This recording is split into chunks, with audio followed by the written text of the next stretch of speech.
په خوب کې لمونځ کول د دې څه تعبیر ده؟ یو ورور پوښتنه کړې ده چې په خوب کې لمونځ کول د دې څه تعبیر ده؟ که چیرې یو څوک خوب ویني، علامه ابن سیرین رحمت الله علیه فرمایي که یو څوک خوب ویني، په خوب کې دی لمونځ کوي د مشرق و طرف ته، یعنی د لمر خاته طرف ته دی لمونځ کوي، نو دی به حج ته ولاړ سي. د دې تعبیر دا ده.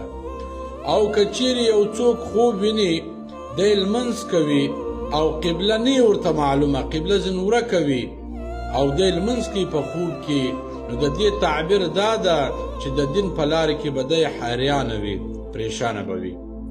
بیا علامه ابن سیرین رحمت الله علیه فرمایي که یو څوک خوب ویني او دی د قبلې طرف ته لمونځ کوي، نو د دې تعبیر دا ده چې د دین په لارې کې به دی مستقیم وي.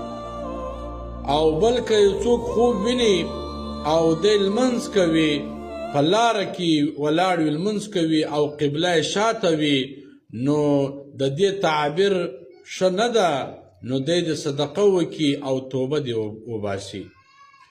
او بیا علامه ابن سیرین رحمت الله علیه فرمایي که یو څوک خوب ویني او دی امامت خلکو ته ورکوي، دی لمونځ په جماعت سره کوي او دی امام ده، امامت خلکو ته ورکوي، نو دی به پر دغونه خلکو مشرتوب او سرداري دته میلاو سي، او دی به مشرتوب او سرداري په دغونه خلکو کوي څونه خلکو ته چې دی امامت ورکوي په دا خوب کې. او په خوب کې فرض لمونځ کول دا د حج طرف ته اشاره ده.